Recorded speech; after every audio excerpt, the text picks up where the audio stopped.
Ay, dumating na tong trending na shaver guys. Tingnan na natin to kung legit shaver ba yung pangbalbas.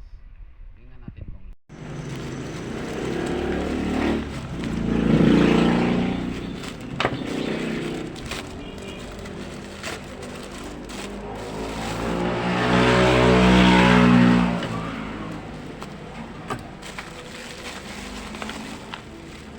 Oy, sana legit. Oy, legit ata.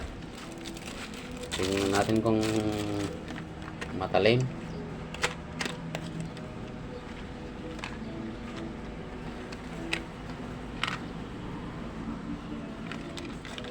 Made in China talaga. Kung ganito. Oh, meron nga. Legit nga. Jadi saksak. Chargeable siya guys. Maganda ata. Natin.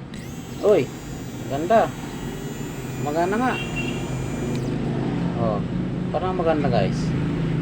Tingnan natin kung matanggal ito lang ba. Kung matanggal ito ng balbas natin. Tingnan natin guys kung matanggal niya itong balbas natin ito. Ito natin pang testing. Testing natin kung legit.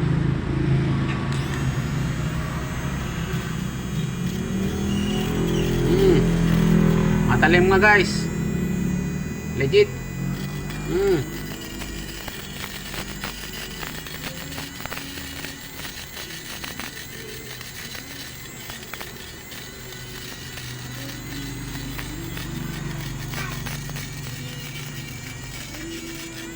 Okay guys, oh. Tanggal nga.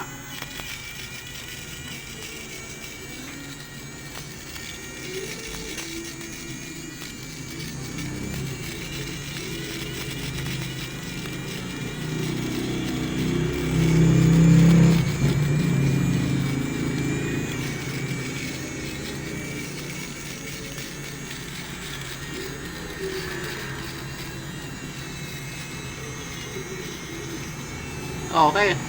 Maganda guys. Oh, malinis na.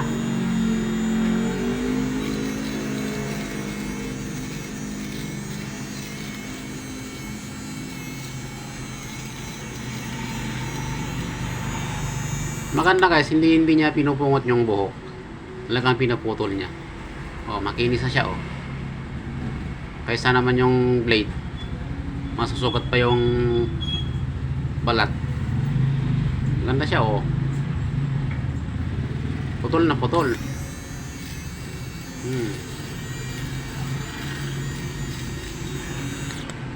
Oh. Magkano lang ito guys? Nabili ko sa Shopee. 118 pesos.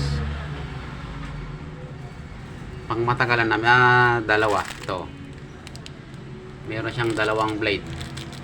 Tapos charger.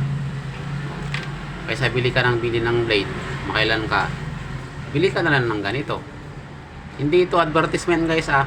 Sabi ko lang na doon ko sa Shopee binili. Okay guys, maganda siya.